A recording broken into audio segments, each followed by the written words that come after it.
चला आता आपलं फक्त वजाबाकी बघायची तर वजाबाकी समजून घेऊयात आपण. छानशी आहेत ह्या 2 वजाबाकी मांडल्यात मी. आपल्या हातच्याचं घेणं आपण शिकतोय. आता खालच्या गणितात आपण गेल्यानंतर आता हातच्याचं घ्यावं लागतंय की घ्यावं लागत नाही हे तुम्हाला दुसऱ्या गणितात कळणार आहे. त्यामुळे आपण लक्ष चला आता काय करायचंय वजाबाकी करणं म्हणजे वरच्या संख्येतून खालची संख्या वजा करणं. म्हणजे वरची संख्या कशी पाहिजे मोठी का लहान? वरची संख्या मोठ्या संख्येतूनच काढून ना लहान संख्या. वरची संख्या मोठी पाहिजे खालची संख्या लहान. मग आता या ठिकाणी जर बघितलं या गणितात तर ते इथं समजा सुरुवातीला 9 मोठे 2 लहान आहे. कोणती तर वरच्या सगळ्या संख्या आपल्याला लहान दिसतात आणि खालच्या सगळ्या संख्या या ठिकाणी मोठ्या दिसतात. त्याच्यामुळे आपला हातच्याचं द्यायचा जो काही प्रकार आहे तो आपल्याला या ठिकाणी हातच्याचं द्यायचा आपण शिकून घ्यायचं. वारंवार लक्षात ठेवा हातच्याचं दिन आपल्याला शिकून घ्यायचंय. आपलं हातच्याचं दिला गेलं पाहिजे.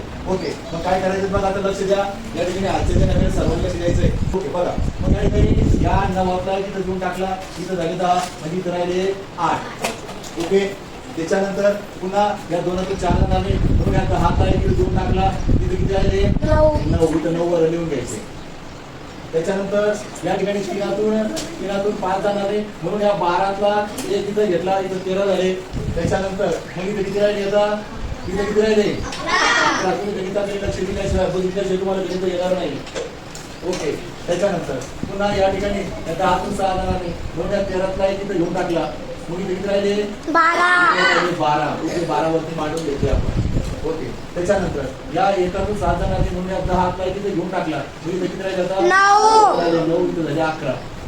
ओके लक्ष द्यायचं सगळं. पुन्हा डबल या ठिकाणी या 0तून 8 जाणार नाही म्हणून या 11तला तिथे घेऊन टाकला आपण तिथे झाले 10 परंतु मात्र किती राहिले 10 आणि 10 वाटलं तिथं ठेवले चालतात किंवा वरती जरी घेतले तरी चालते काही अडचण नाही. ओके आता सोपं होऊन जाते. सोपं आहे सगळं. मग आता या 10तून 8 गेले किती उरतात बरोबर आहे. सोपं आहे हा वजाबाकी. पुन्हा 10तून या ठिकाणी 7 गेले आणि आता 3. ओके त्याच्यानंतर या 9तून 6 गेले आणि आता पुन्हा 3. पुन्हा 12तून 5 गेले 7. ओके तर 11तून 4 गेले खाली 7. त्याच्यानंतर 9तून 3 गेले 6. पुन्हा 8तून 2 गेले खाली 6.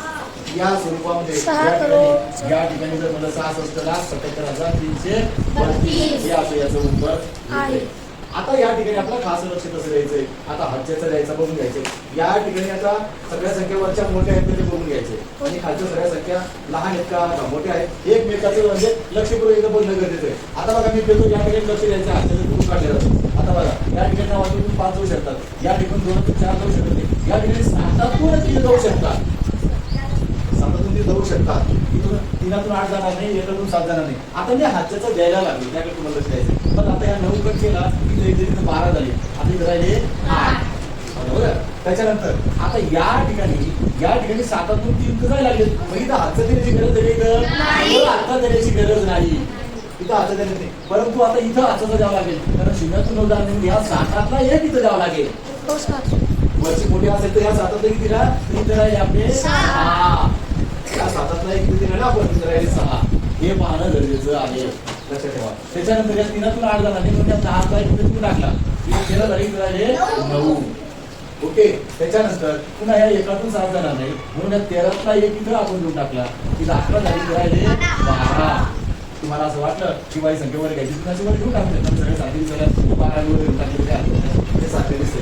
ओके मग आता या ठिकाणी 11तून 7 गेले खालीमध्ये 4. पुन्हा 12तून 8 गेले खाली 4. पुन्हा 9तून 9 गेला खाली पुन्हा 6तून 3 गेले 3. या 12तून 4 गेले 8 आणि या 8तून 5 गेले खाली 3. या स्वरूपामध्ये आपल्याला हातचा कसा घ्यायचा आहे कुठून घेतलं गेलं पाहिजे आपल्याला कळलं. ओके